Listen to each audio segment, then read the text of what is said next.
In the heart of the Wild West, nestled between dusty plains and towering mesas, lay the small town of Harmony Gulch. Life here was simple, predictable, and revolved around the general store, the blacksmith, and, of course, the church. Soon, the biggest event in Harmony Gulch was about to happen, the wedding of Sarah, a young woman known for her kind heart, her infectious laughter, and, unfortunately, her incredible clumsiness. Sarah wasn't born clumsy, or at least, she hadn't always been. Some whispered that a tumble down a rocky hill as a child had done it, while others claimed it was just her way of keeping things interesting. Whatever the cause, Sarah's path was often paved with tripped feet, spilled milk, and the occasional runaway wagon wheel. Despite her mishaps, everyone in Harmony Gulch loved Sarah. Her smile could light up a room, and her willingness to help others was unmatched. Even the grumpiest old prospector, Jebediah, couldn't resist cracking a smile when Sarah offered him a slice of her slightly lopsided apple pie. But as the wedding day drew nearer, Sarah's clumsiness seemed to amplify, causing a ripple of murmurs and snickers amongst some of the townsfolk.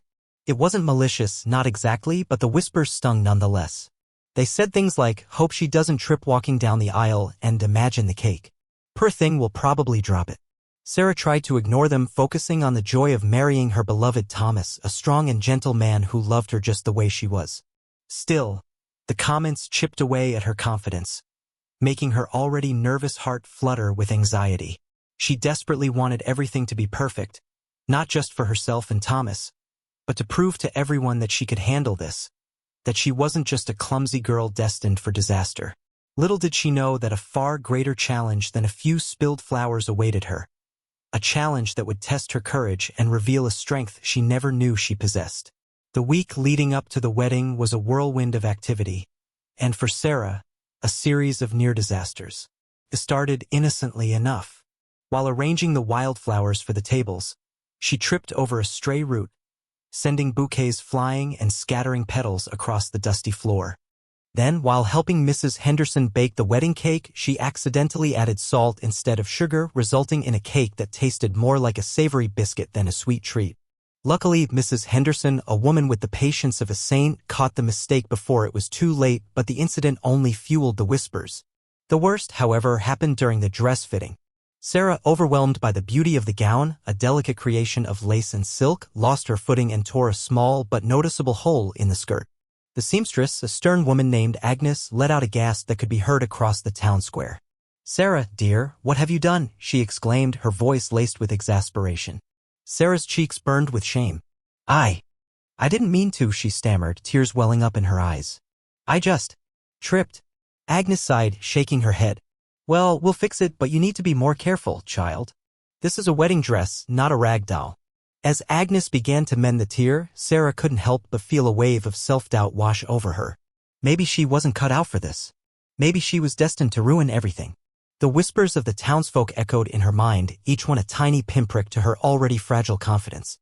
Even Thomas, in his attempts to reassure her, seemed to unintentionally add to her anxiety. "Don't worry, Sarah," he'd say with a loving smile, "I'll catch you if you fall." While his words were meant to be comforting, they only reminded her of her clumsiness.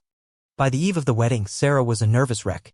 She tossed and turned in her bed, unable to sleep, haunted by visions of tripping down the aisle, dropping the rings, and setting the church on fire.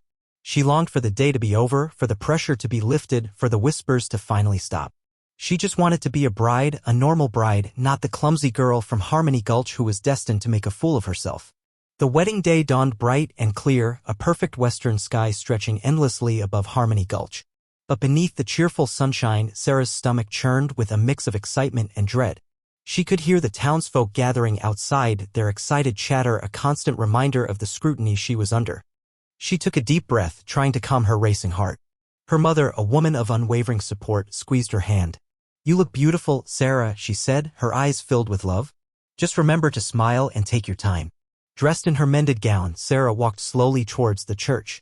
The familiar path seemed longer than usual, and every step felt like a potential disaster. She focused on Thomas, standing at the altar, his eyes filled with warmth and reassurance. He was her anchor, the one constant in her life, and the sight of him gave her the strength to keep going. The ceremony began smoothly. The preacher spoke of love and commitment, the choir sang sweetly, and Sarah managed to exchange vows without tripping over her words. But as Thomas slipped the wedding ring onto her finger, a sudden, blood-curdling scream pierced the air. Panic erupted. People started shouting and running in all directions. Sarah turned to see a group of Apache warriors, faces painted and weapons drawn, charging into the town square. It was a raid, a sudden and unexpected attack that threw Harmony Gulch into complete chaos. The wedding party scattered, seeking shelter wherever they could find it. Thomas grabbed Sarah's hand, trying to lead her to safety, but in the confusion, they were separated. Sarah, disoriented and terrified, stumbled and fell, losing sight of Thomas in the swirling crowd. The last thing she saw before being grabbed was her wedding cake tumbling to the floor. This time, it wasn't her fault. Sarah found herself dragged away from the chaos of the town square, her wedding dress snagging on bushes and rocks as she was pulled roughly through the outskirts of Harmony Gulch. The warriors spoke in a language she didn't understand, their faces stern and unreadable. Fear gripped her heart, but beneath the terror, a flicker of defiance began to ignite. She was scared, yes, but she wouldn't let them see her break. She was shoved onto the back of a horse, her hands tied tightly behind her. The ride was long and arduous, the landscape blurring into a monotonous expanse of desert and scrub. The sun beat down relentlessly, and Sarah's throat grew parched with thirst. She tried to focus on Thomas, picturing his face, remembering his promise to always protect her. That thought and the burning desire to see him again kept her going. As the sun began to set, they reached the Apache camp, a cluster of teepees nestled in a hidden valley. The camp was alive with activity, women tending to fires, children playing, and warriors sharpening their weapons. Sarah was pulled from the horse and led towards a large teepee in the center of the camp. She was thrown inside, landing roughly on the dirt floor. The teepee was dimly lit by a small fire, and the air was thick with the smell of smoke and leather. Sarah sat up, her eyes adjusting to the darkness. She saw several women watching her, their expressions a mixture of curiosity and suspicion. One of the women, older and with a kind face, approached Sarah and offered her a cup of water. Sarah hesitated, then gratefully accepted it, gulping it down. The woman smiled gently, then pointed to a corner of the teepee, indicating that Sarah should sit there. Sarah obeyed, curling up in the corner, trying to make herself as small and inconspicuous as possible. She knew she was a prisoner, a captive in a strange and unfamiliar world. But she also knew that she had to stay strong, that she had to find a way to survive. She had to find her way back to Thomas, back to Harmony Gulch, back to her life.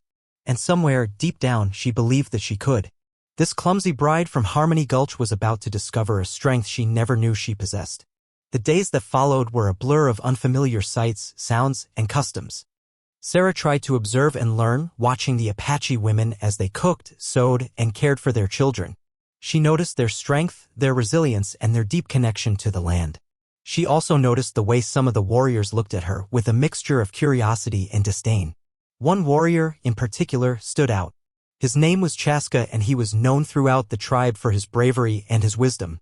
He was tall and muscular, with piercing black eyes and a stoic expression. He rarely spoke, but when he did, his words carried weight. Sarah had seen him watching her from a distance, his gaze intense and unreadable. One afternoon, while Sarah was helping the older woman, Nakoma, gather firewood, a group of younger warriors approached them. They began to taunt Sarah, making fun of her wedding dress and her clumsy movements. Sarah tried to ignore them, but their words stung. Suddenly Chaska appeared. He stepped between Sarah and the warriors, his eyes flashing with anger. He spoke to them in a harsh tone, and the warriors immediately backed down, their heads bowed in deference. Chaska turned to Sarah, his expression softening slightly. He didn't speak, but his eyes seemed to convey a message of reassurance. He then turned and walked away, leaving Sarah and Nakoma alone. "He is a good man," Chaska, Nakoma said, her voice gentle. "He sees that you are kind even though you are different from us." Sarah looked at Nakoma, surprised. "But I'm their prisoner," she said. "Why would he help me?" Nakoma smiled knowingly. "Sometimes," she said, "the greatest strength comes from showing kindness, even to your enemies." Chaska understands this. From that day on, Chaska continued to watch over Sarah, intervening whenever she was threatened or mistreated. He never spoke to her directly, but his actions spoke volumes. Sarah began to feel a sense of gratitude towards him, a feeling that transcended the boundaries of language and culture. She realized that even in the midst of her captivity, she had found an unlikely protector, a warrior who saw something in her that others did not. She felt a little safer knowing Chaska was nearby. One evening, as the tribe gathered around a large bonfire, Chaska sat apart from the others, his gaze fixed on Sarah. She was helping Nakoma prepare a meal, her movements still clumsy, but her heart filled with a genuine desire to contribute. She noticed Chaska watching her and met his gaze, offering him a small, hesitant smile. He didn't return the smile, but she saw a flicker of something in his eyes, a hint of understanding. Later that night, Sarah overheard a conversation between Chaska and another warrior. She couldn't understand all the words, but she picked up on a few phrases, enough to grasp the gist of their discussion. The other warrior was arguing that Sarah should be treated like any other captive, that she was a threat to their people. Chaska, however, argued against it. He spoke of Sarah's kindness, her willingness to help, and her lack of malice. He said that she was different, that she didn't deserve to be punished for the actions of others. She is not like the other white people, Chaska said, his voice low but firm. She has a good heart. I have seen it. The other warrior scoffed. A good heart? She is clumsy and weak. She is nothing but trouble. Chaska stood up, his eyes blazing with anger. You are wrong, he said. Strength is not always about muscles and weapons. Sometimes the greatest strength is the strength of the spirit. And Sarah has a strong spirit. Sarah was stunned. She couldn't believe that Chaska, the stoic and respected warrior, was defending her. She realized that he saw something in her that even she didn't see, a strength that had been hidden beneath her clumsiness and her insecurities. That night, as she lay in her teepee, Sarah felt a surge of hope. She knew that Chaska's protection wouldn't guarantee her freedom, but it gave her the courage to keep going, to keep believing that one day she would find her way back to Thomas. She knew that she had to prove Chaska right, that she had to show him that she was worthy of his trust and his protection. The clumsy bride from Harmony Gulch was about to embark on a journey of self-discovery, a journey that would test her limits and reveal the true strength of her spirit. The mistreatment didn't stop entirely, but Chaska's presence acted as a powerful deterrent. The younger warriors, though still resentful, knew better than to openly defy him. They resorted to petty acts of sabotage, hiding her meager belongings or making her tasks more difficult. But Sarah, emboldened by Chaska's faith in her, refused to be broken. She patiently searched for her things, and she tackled each task with a newfound determination. One day, the tribe prepared for a hunting expedition. The warriors were getting ready to leave, their faces grim and focused. Sarah watched them, feeling a pang of longing for Thomas and the safety of Harmony Gulch. As the warriors mounted their horses, one of them, a particularly cruel man named Dakota, approached Sarah. Since you are so eager to help, he sneered, you can clean the camp while we are gone. And if it is not spotless when we return, you will regret it. He then threw a pile of dirty clothes at her feet, laughing as she stumbled to catch them. Sarah bit back her anger and began to gather the clothes. As she did, Dakota grabbed her arm, his grip tight and painful. And perhaps, he whispered, his eyes filled with malice, I will have a little fun with you when we return. Sarah's heart pounded with fear. She tried to pull away, but Dakota's grip was too strong. Just as she was about to scream, Chaska appeared. He moved with lightning speed, grabbing Dakota's wrist and twisting it sharply. Dakota cried out in pain, releasing Sarah's arm. Chaska glared at Dakota, his eyes like chips of obsidian. He spoke to him in a low, menacing voice, and Dakota, his face pale with fear, backed away, muttering apologies. Chaska then turned to Sarah, his expression unreadable. He didn't say a word, but his eyes seemed to convey a message of warning. He then turned and joined the other warriors, leaving Sarah trembling but unharmed. Sarah knew that Chaska had saved her from something terrible. She didn't know what Dakota had intended to do, but she knew that it couldn't have been good. She felt an overwhelming sense of gratitude towards Chaska, a feeling that was quickly turning into something more. She admired his strength, his courage, and his unwavering sense of justice. And she knew with a certainty that surprised her that she would never forget what he had done for her. The clumsy bride was learning to survive, and she had Chaska to thank for it. Several weeks passed, and Sarah adapted to life in the Apache camp, learning their ways, their language, and their customs. She helped Nakoma with her chores, cared for the children, and even learned to ride a horse.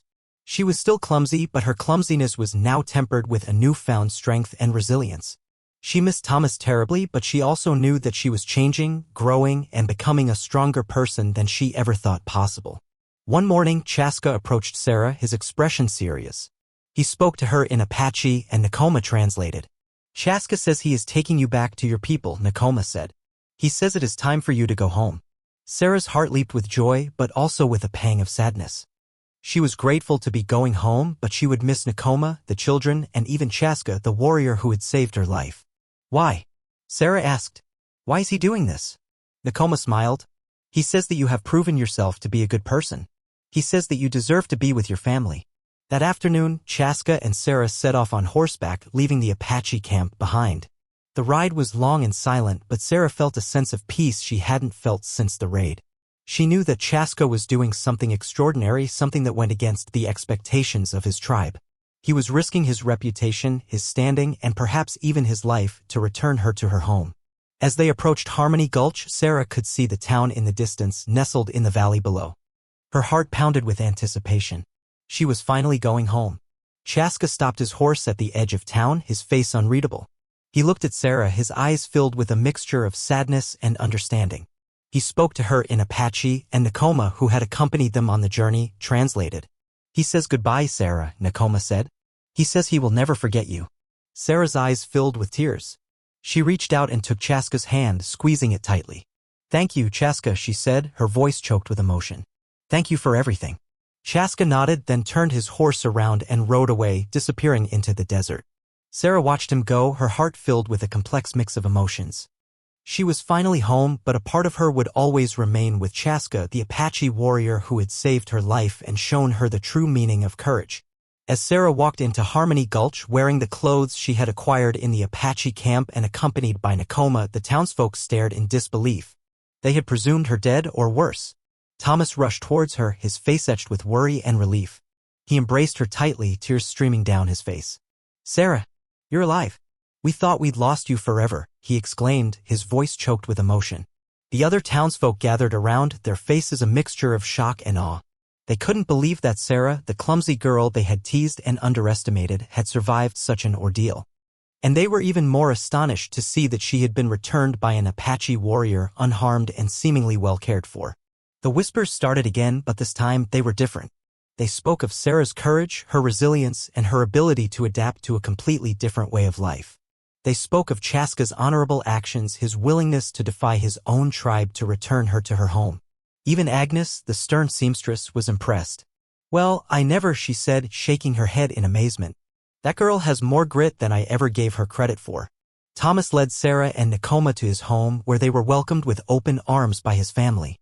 Sarah told them about her experiences in the Apache camp, about the kindness of Nakoma, and about the bravery of Chaska. She explained how Chaska had protected her from harm and had ultimately made the decision to return her to her family. The townsfolk were deeply moved by her story. They realized that they had misjudged both Sarah and the Apache people. They had seen them as enemies, as savages, but Sarah's experience had shown them that there was more to them than they had ever imagined. The sheriff, a grizzled old man named Jedediah, spoke for the town. "Sarah," he said, "you've shown us all that courage comes in many forms. And you've taught us that we can't judge a book by its cover. We owe you and Chaska a great debt." Sarah smiled, her heart filled with gratitude. She was finally home, surrounded by the people she loved. But she also knew that her life had been forever changed by her experiences in the Apache camp. She had learned valuable lessons about courage, resilience, and the importance of understanding and respecting other cultures. And she was determined to use those lessons to build a better future for Harmony Gulch, a future where peace and understanding could prevail. The clumsy bride had become a bridge, and she was ready to build it. Weeks turned into months, and Sarah worked tirelessly to bridge the gap between Harmony Gulch and the Apache tribe. She learned more of their language, shared stories of her own people, and advocated for fair trade and peaceful coexistence. Her efforts were met with skepticism at first, but her genuine kindness and unwavering determination gradually won over even the most hardened hearts. Meanwhile, Chaska faced his own challenges within the tribe. Some questioned his decision to return Sarah, accusing him of betraying their people. But others, including Nakoma and the tribal elders, recognized the wisdom in his actions. They had heard stories of Sarah's courage and her kindness, and they saw the potential for a new era of peace between their people and the white settlers. One day, a delegation of Apache warriors, led by Nakoma, arrived in Harmony Gulch. They carried a message from the tribal chief, a message of peace and reconciliation. They also carried an invitation for Sarah to return to the Apache camp, not as a prisoner, but as an honored guest. "The chief wishes to thank you for your courage and your kindness," Nakoma explained. "He believes that you can help us build a better future for our people." Sarah was deeply moved by the invitation. She knew that accepting it would be a risk, but she also knew that it was an opportunity to make a real difference. She consulted with Thomas, who, despite his initial reservations, supported her decision. "I trust you, Sarah," he said. "I know you'll do what's right." And so, Sarah, accompanied by Thomas and a small group of townsfolk, returned to the Apache camp. They were greeted with warmth and respect, and Sarah was led to a large teepee in the center of the camp. Inside, she was met by the tribal chief, a wise and imposing man with a kind smile. "Sarah," the chief said, his voice deep and resonant, "we have heard of your courage and your kindness. We have seen the respect that Chaska has for you, and we have decided to honor you, not as a captive, but as a friend." The chief then announced that they would have a special ceremony for Sarah. The clumsy bride who had once been mocked was about to be honored by an entire tribe. The ceremony was held under the vast, starlit sky, a sacred space illuminated by the flickering flames of a large bonfire. The entire tribe was gathered, their faces painted with intricate designs, their voices raised in song and prayer. Sarah, dressed in a beautiful buckskin dress gifted to her by Nakoma, stood beside Thomas, her heart filled with a mixture of awe and humility. The tribal chief stepped forward, his eyes filled with wisdom and respect.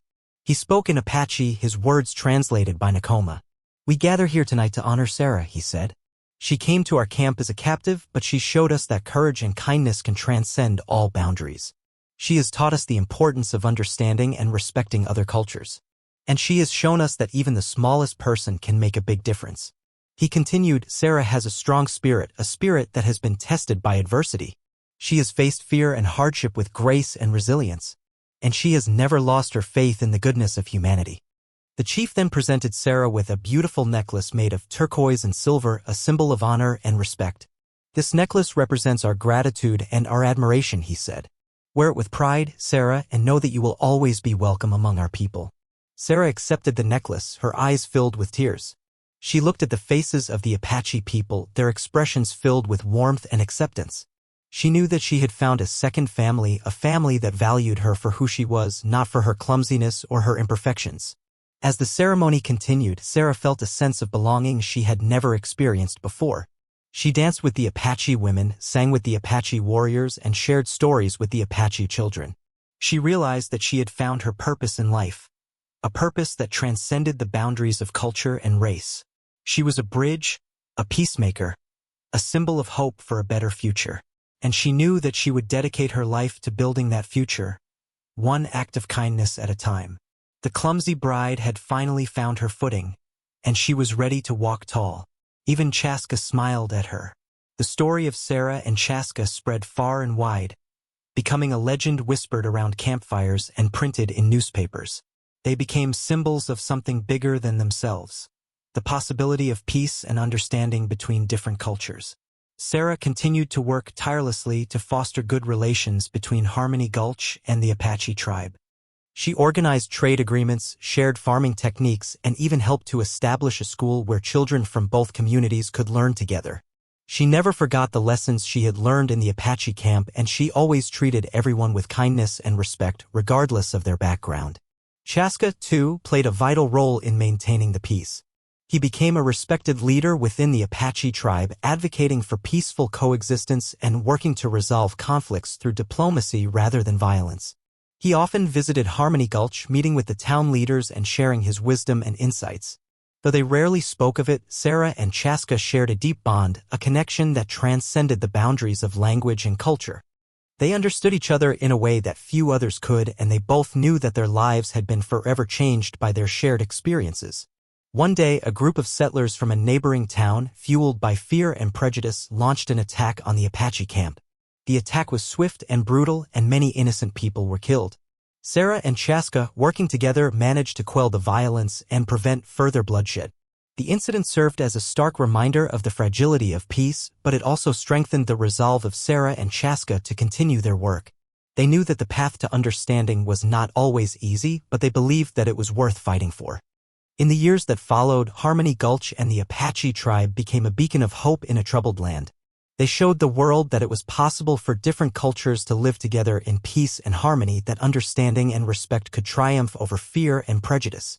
And it all started with a clumsy bride, a brave Apache warrior, and a shared commitment to building a better future. Their story became a symbol of peace. Years later, Harmony Gulch was no longer just a small western town, it was a thriving community built on respect and cooperation. The school Sarah helped establish flourished, educating generations of children from both the settler and Apache communities.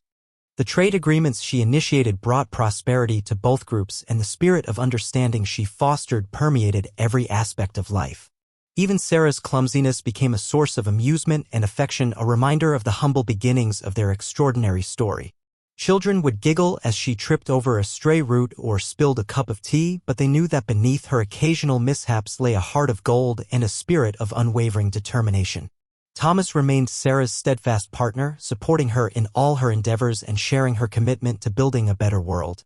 He learned to speak Apache, and he often accompanied Sarah on her visits to the Apache camp, where he was welcomed as a friend and brother.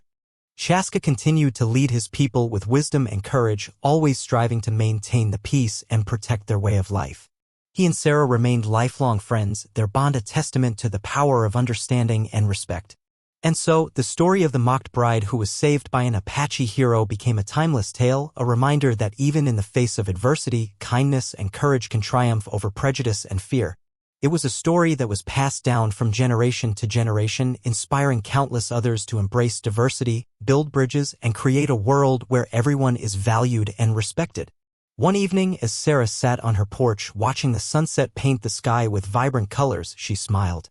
She had come a long way from the clumsy girl who had feared her own wedding day. She had faced hardship and adversity, but she had also found love, friendship, and a purpose that filled her heart with joy. And she knew that even though she was still a little clumsy, she had finally found her place in the world, a place where she could use her newfound respect to make a difference, one act of kindness at a time. The end.